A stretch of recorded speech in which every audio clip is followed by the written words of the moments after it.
Welcome back to my channel. Today we're talking about nerves, and in particular we're focusing on nerves when it comes to presenting content online. As always, please do subscribe to my channel and please do let me know in the comments below what you would like to see. In fact, somebody mentioned nerves recently, and that is why I made this video today. Now, there are lots of things I could talk about when it comes to nerves. In fact, I feel like I could run a 2-day course on how to deal with nerves when presenting. But today I'm focusing on 5 tips that will instantly help you feel better when you are presenting online.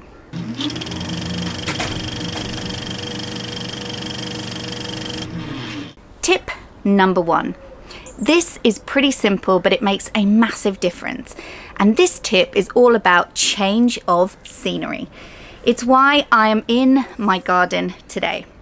When you're nervous and you're working on content online, so imagine you're working on your presentation or you're thinking about that looming online meeting, take yourself to a nice, quiet space where you feel more relaxed.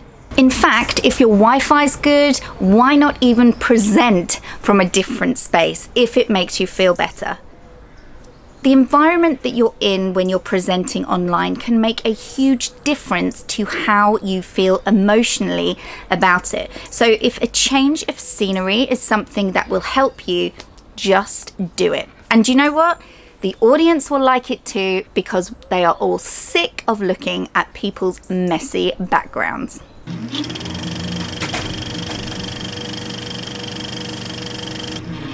Tip number 2, I cannot overstate this enough. Make sure you technically rehearse. What do I mean by technically rehearsing?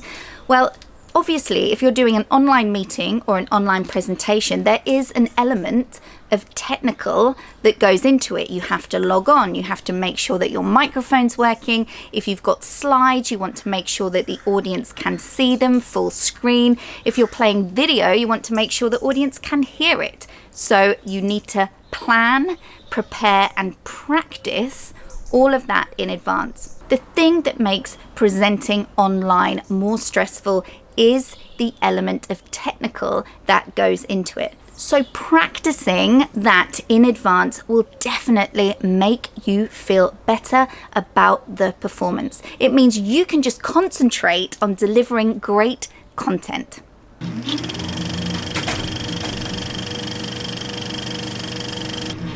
Tip number 3 kind of relates to tip number 2, and that is consider investing some money in getting a professional to help you. If you have a very important presentation to do online, it could be a pitch, it could be a customer presentation, something that is very important, I would 100% use a professional to help you technically. Now, in the UK, that professional would be someone we call a live vision mixer, and these are people who on live shows mix together all of the great content, the slides, the video, everything that's happening on the screen. They are now not doing that, obviously, because no live events are happening. So there are hundreds of thousands of these people all over the world who can help you with your online presentations and online meetings. And the time to use them is when you are delivering something that is very important. If you contact these people in advance, they'll talk you through all the technical elements, and not only that, they will absorb all the stress because they will do it all for you. It makes it so much easier. It means all you have to concentrate on is delivery. They'll give you a rehearsal as well in advance, and it can just completely put your mind at rest and get rid of a lot of those nerves.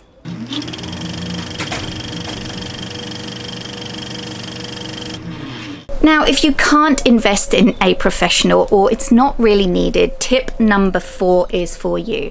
Make sure you do a run-through or a series of run-throughs live. Now, what do I mean by live? Well, I mean pretend it is live, log in and record yourself on the software that you're using. So Zoom, Microsoft Teams, whatever it is that you're using, just have yourself online and record your presentation. By doing this, not only are you having a technical run through where you are practicing, putting slides up full screen, playing video, etc., but you're also then able to review the content back. So you can sit and watch it as if you were the audience to make sure that the presentation is hitting all the key points and that from an audience's point of view, it's great to watch.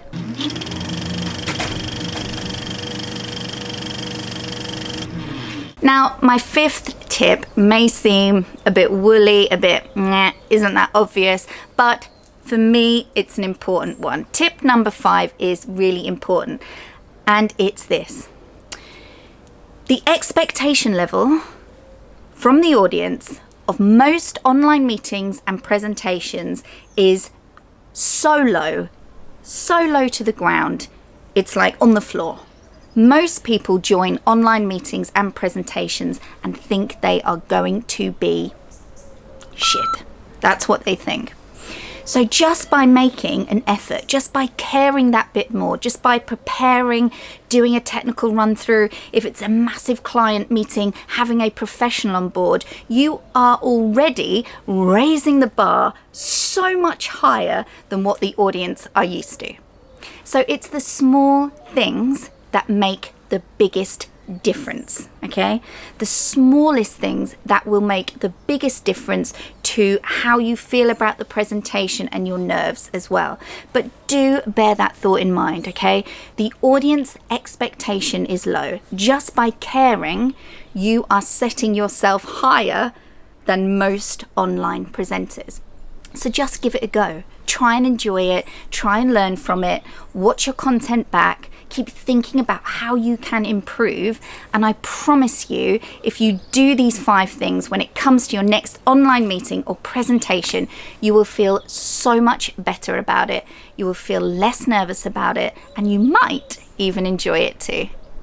I hope you found those tips useful. As always, please do subscribe to my channel, and please do let me know down below if you have any comments on things that you would like me to cover in future videos. I hope you have a fantastic week. Stay safe, and I'll see you next time.